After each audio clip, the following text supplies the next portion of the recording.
Korang ada tak member yang jenis humble gila, tak nampak macam orang kaya langsung? Pakai biasa-biasa, kereta pun pakai kereta lama, tapi bila dapat borak, baru tahu dia pemilik syarikat Megah Holdings.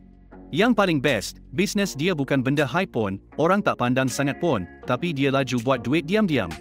So, dalam video ni, Bros Duit nak share 6 bisnes boring yang boleh jana RM50,000 sebulan. Siapa sangka, benda orang tak pandang ni sebenarnya lubuk duit. Selagi korang buat sungguh-sungguh dalam apa sahaja yang ada depan mata, rezeki memang tak ke mana. So, apa tunggu lagi? Alright, let's go. Nombor 1, sewa mesin bancuh simen. Bisnes sewa mesin bancuh simen ni memang jenis bisnes yang orang tak pandang sangat, tapi sebenarnya permintaan dia tinggi gila, terutamanya kat site-site construction dan renovation. Tak semua kontraktor kecil ada bajet nak beli mesin ni, jadi mereka lebih suka sewa harian atau mingguan. Mesin bancuh simen ni bantu jimat masa dan tenaga, terutamanya bila kerja melibatkan bancuhan dalam kuantiti besar. Kadang-kadang tukang rumah biasa pun cari mesin ni sebab nak settle kerja cepat. Bila permintaan steady, income pun boleh maintain. Apa yang buat bisnes ni menarik? Pertama, sebab modal permulaan memang ada sikit tinggi sebab nak beli mesin tu, tapi maintenance dia rendah. Mesin bancuh simen ni tahan lasak, asalkan jaga elok-elok, boleh pakai bertahun. Kos nak repair pun tak seteruk mesin berat lain. Selain tu, bisnes ni boleh dijalankan tanpa kedai fancy, cukup ada tapak kecil untuk simpan mesin dan satu lori kecil kalau nak delivery kat site pelanggan. Lepas tu, customer repeat datang balik kalau servis bagus dan mesin tip-top. Pendapatan bisnes ni pun boleh tahan. Kalau satu mesin disewa RM80 ke RM150 sehari, dan korang ada 10 mesin, satu hari boleh cecah RM1,000. Sebulan dah RM30,000 ke RM40,000, tu belum kira kalau ada projek besar yang sewa seminggu atau sebulan terus. Kalau mesin tu keluar sewa 20 hari sebulan pun dah cukup makan sedap. Lagi banyak mesin, lagi tinggi potensi income. Kadang-kadang peak season macam masa cuti sekolah, projek renovation pun tengah jalan, mesin confirm fully book. Walaupun nampak macam kerja teknikal dan kotor sikit, tapi bila buat sungguh-sungguh, bisnes sewa mesin bancuh simen ni boleh bagi cash flow cantik dan jana pendapatan konsisten. Kalau kena gaya, tak mustahil korang boleh jadi jutawan senyap. Nombor 2, servis cuci tingkap. Servis cuci tingkap ni memang antara bisnes yang kurang dipandang, tapi sebenarnya banyak permintaan terutamanya kat bandar besar. Tak kisahlah cuci tingkap rumah mewah, pejabat, bangunan tinggi, kedai, atau showroom, semua tu perlukan servis pembersihan profesional. Lagi-lagi kalau bangunan tu jenis banyak kaca luar dan dalam. Bila tingkap berhabuk atau nampak kotor, image bisnes pun terjejas. Sebab tu pemilik bangunan sanggup bayar untuk pastikan tingkap sentiasa bersih. Bisnes ni menarik sebab bukan semua orang sanggup buat kerja ni. Perlukan tenaga, keberanian kalau melibatkan bangunan tinggi, dan teknik cuci yang betul. Korang boleh mula dengan ambil job tingkap rumah dulu, pakai peralatan asas J macam sekwiji, baldi, sabun, kain microfiber. Bila dah makin mahir, boleh invest sikit untuk peralatan canggih sikit, lift hidrolik atau rope akses untuk kerja-kerja tinggi. Pendapatan. Kalau korang ada tim kecil dan boleh siapkan 2-3 job sehari, satu job cuci tingkap rumah terespon dah boleh charge RM150 ke RM300. Kalau komersial pula, job boleh cecah RM1,000 ke RM3,000 sekali cuci, ikut keluasan bangunan. Untuk cuci tingkap luar satu bangunan, pejabat boleh charge antara RM2,000 ke RM10,000 ikut ketinggian dan saiz. Kalau korang ada 4-5 orang tim dan ambil job besar konsisten, memang tak mustahil nak capai RM30,000 ke RM50,000 sebulan. Lagi masuk kalau korang dapat kontrak tetap dengan mall, syarikat GLC, atau pejabat swasta. And ada syarikat yang fokus hanya pada high-rise building di KL sahaja dan boleh jana lebih RM100,000 sebulan bila ada kontrak tetap. Nak grow bisnes ni, korang boleh branding syarikat elok-elok, buat website, social media, dan testimoni pelanggan.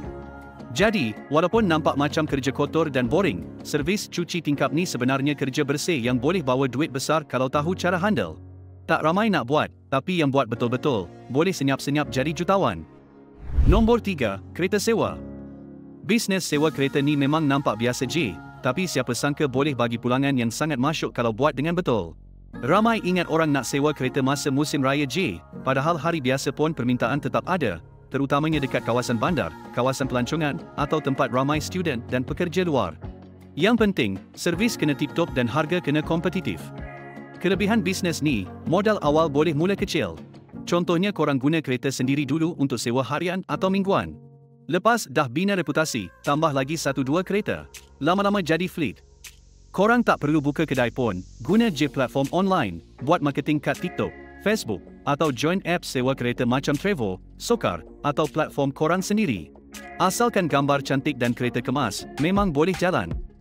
Dari segi pendapatan, kalau korang ada 5 biji kereta ekonomi macam Axia, Beza, Myvi, sewa RM100 ke RM130 sehari, korang dah boleh buat RM15,000 ke RM20,000 sebulan. Tambah pula kalau ada kereta MPV atau SUV yang boleh sewa RM200 ke atas sehari, income boleh capai RM30,000 ke RM50,000 sebulan, especially kalau semua kereta fully book waktu peak season. Maintenance dan insurans kena jaga, tapi margin tetap tebal kalau korang pandai urus. Bila dah ada banyak unit, boleh mula hire orang jaga kereta, servis dan customer. Time ni korang boleh fokus kat grow business dan cari tender dengan syarikat besar. Kesimpulannya, bisnes sewa kereta ni mungkin nampak bosan, tapi siapa sangka boleh jadi mesin duit kalau urus betul-betul. Yang penting, sabar, jaga kereta dan pandai cari pelanggan. Nombor 4, pressure washer. Kalau korang pernah tengok video orang guna pressure washer cuci lantai kotor, dinding berlumut, atau longkang hitam jadi bersekilat, mesti korang puas hati. Tapi korang tahu tak, bisnes ni boleh buat duit besar sebab ramai orang dan syarikat sanggup bayar mahal untuk servis ni. Dari rumah, kedai, restoran, dan kilang, semuanya perlu cuci secara berkala, dan pressure washer ni cara paling pantas dan berkesan. Untung bisnes ni datang dari upah servis yang tinggi dan kos operasi yang rendah. Contohnya, satu job cuci driveway rumah boleh charge RM200 ke RM500, kalau cuci bangunan atau kilang boleh cecah RM1,000 ke RM10,000 satu projek. Dengan modal beli mesin RM3,000 ke RM10,000, korang boleh balik modal dengan hanya beberapa job sahaja. Nak mula bisnes ni senang dan fleksibel. Korang boleh start sorang-sorang dulu, bawa mesin dalam van atau pickup, pergi rumah pelanggan dan cuci. Tak perlu kedai pun boleh jalan. Bila dah ada banyak pelanggan, korang boleh ambil staff dan expand untuk ambil lebih banyak projek dalam satu masa. Kalau korang dapat kontrak dengan pemaju perumahan atau pejabat komersial, confirm duit masuk setiap bulan. Kesimpulannya, servis cucian tekanan tinggi ni bisnes yang nampak biasa, tapi untung boleh jadi luar biasa. Modal rendah, permintaan tinggi, repeat pelanggan ada, dan boleh grow jadi syarikat megah holdings dengan staff sendiri.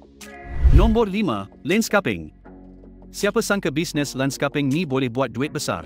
Setakat potong rumput, tanam pokok, buat taman. Tapi kalau korang betul-betul faham market dia, sebenarnya boleh buat duit besar. Rumah mewah, pejabat korporat, hotel, pusat beli belah, dan taman perumahan semua nak kawasan hijau yang cantik.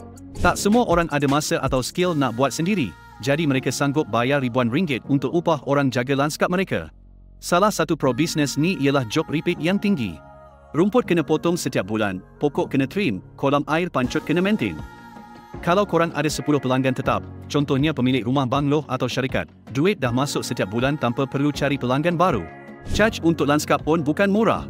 Projek kecil untuk rumah pun boleh cecah RM5,000 ke RM50,000, manakala projek besar untuk pejabat atau hotel boleh cecah ratusan ribu ringgit. Nak mula pun tak susah. Korang boleh start dengan mesin pemotong rumput, gunting pokok, dan baja yang modalnya bawah RM5,000. Dari situ, bila dah dapat lebih banyak pelanggan, baru upgrade beli mesin lebih canggih atau upah pekerja. Kalau nak lebih untung, boleh tambah servis seperti buat taman zen, lanskap air pancut, atau pasang rumput karpet. Setiap projek boleh cas harga tinggi sebab melibatkan desain dan kreativiti. Kalau dapat kontrak tetap dengan pejabat atau hotel, confirm tiap bulan duit masuk tanpa gagal. Jadi, bisnes landscaping ni nampak biasa, tapi duit dia luar biasa.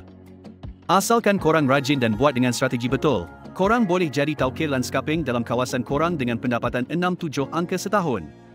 Nombor 6, servis penghantaran dan penggantian bateri kereta. Mesti stres kan bila tiba-tiba bateri kereta kong tengah jalan. Tapi kat sinilah peluang bisnes yang ramai tak nampak. Servis penghantaran dan penggantian bateri kereta. Nampak simple dan tak glamour, tapi sebenarnya bisnes ni boleh buat duit masuk kalau kena dengan cara. Setiap hari, ada beribu-ribu kereta atas jalan, dan setiap bateri ada jangka hayatnya sendiri. Bila bateri tiba-tiba mati, majoriti pemandu tak tahu nak buat apa. Kalau ada servis yang boleh hantar dan tukar bateri terus di lokasi pelanggan, memang ramai akan sanggup bayar untuk kemudahan tu. Modal untuk start bisnes ni pun tak tinggi sangat. Korang cuma perlu ada stok bateri yang berkualiti, alat tukar bateri yang basic, dan satu kenderaan untuk buat penghantaran. Lagi satu, untung dalam bisnes ni boleh datang dari harga bateri dan upah pemasangan. Korang boleh jual bateri dengan markup yang berpatutan dan charge servis pemasangan di tempat pelanggan. Kalau servis bagus dan cepat, pelanggan akan recommend kat kawan-kawan dan repeat order bila bateri mereka kong lagi. Bisnes ni mungkin tak selamar startup teknologi atau produk kecantikan, tapi ia bisnes keperluan yang sentiasa ada demand. Dengan strategi pemasaran yang baik dan servis yang cepat, korang boleh jadi raja dalam industri ni dan jadi jutawan senyap. Alright guys, itu dia 6 bisnes boring yang jana RM50,000 sebulan. Ingat, bisnes ni tak semestinya kena nampak cool untuk jadi lubuk duit. Kadang-kadang, yang paling low profile itulah yang paling untung. Kalau korang nak idea-idea bisnes boring yang lain, boleh singgah video saya yang lain. Jangan lupa like dan subscribe untuk lebih banyak konten idea bisnes. Jumpa lagi dalam video seterusnya, bye.